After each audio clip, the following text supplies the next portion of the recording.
سلام بچه ها، چطورین؟ یک ویدیوی دیگه با من خیلی خوش اومدین.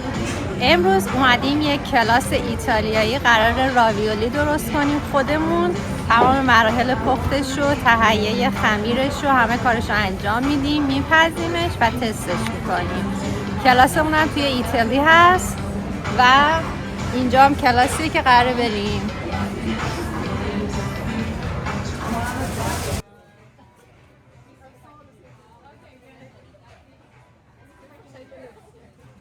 این اولین باری بود که توی یک کلاس آشپزی ایتالیایی شرکت می‌کردم. برای همین فکر می‌کردم قرار خودمون از صفر شروع کنیم، غذا رو درست کنیم و در نهایت هم همون رو بخوریم. اما تجربه‌ام کاملا متفاوت بود.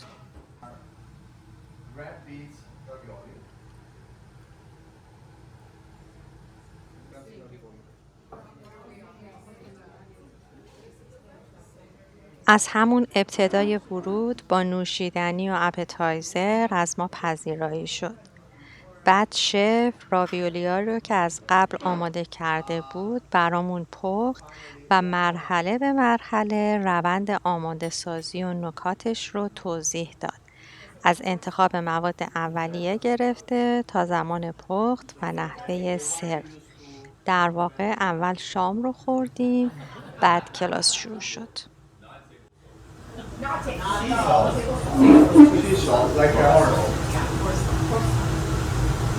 Sea salt is always good.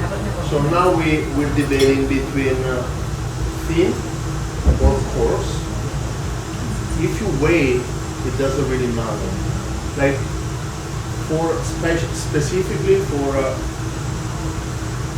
pasta water, we do usually use coarse, just because as you can see, I just grab it and like went in. And if it's coarse, it's easier to grab a hold of it as a measurement, right? If I didn't have coarse, I would have used thin.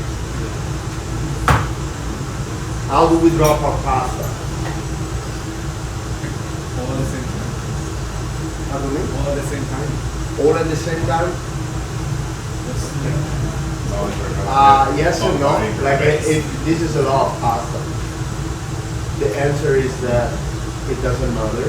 Try not to splash boiling water in your face, and that's how we do it.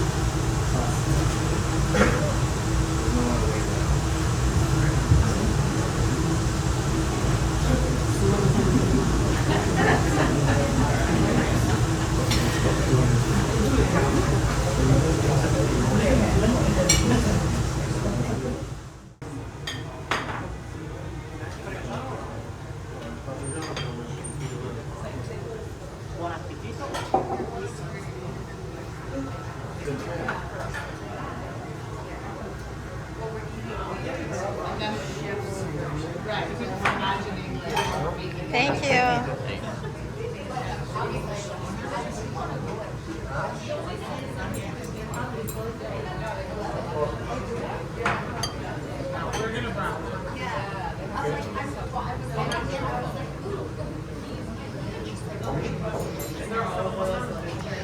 Cheers.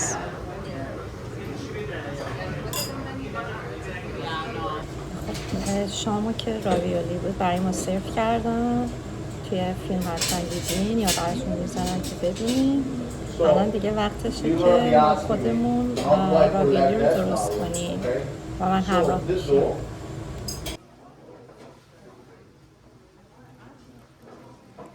برای هر نفر آرد و تخم مرغ جداگانه آماده کرده بودند و همزمان با توضیحات شف خودمون خمیر رو درست می کردیم. البته چون خمیر تازه باید استراحت می کرد نمیتونستیم همون موقع ازش استفاده کنیم. بنابراین خمیرهایی که خودمون درست کردیم و داخل کیسه گذاشتیم تا با خودمون ببریم خونه. برای ادامه کار از خمیری استفاده کردیم که شف از قبل آماده کرده بود. مواد داخلی راویولی هم آماده بود و شف ترکیب و نسبت مواد رو برامون توضیح داد.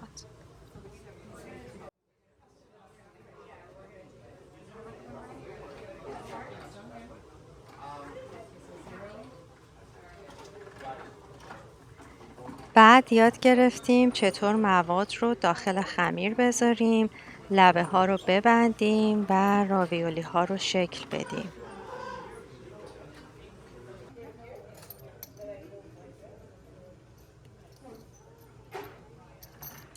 و در نهایت راویولی های دستساز خودمون آماده شد. در کل خیلی تجربه متفاوتی بود. خوشمزه و خیلی جذابتر از چیزی که تصور می‌کردم. بهتون پیشنهاد میدم اگه شما هم فرصتش رو داشتین حتما توی این کلاسای اینجوری آشپزی شرکت کنین و برای خودتون و عزیزانتون خاطره های خوب بسازین. بهمون باکس دادن توش سمولینا، کارت سمولیناست و اینکه اینا به هم نچسبه میبریم خونه درست میکنیم. خیلی ممنون که تا اینجای ویدیو با من همراه بودین. تا ویدیوی بعدی خدا نگهدار.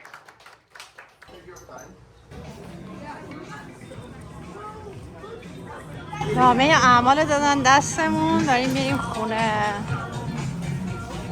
Sorry.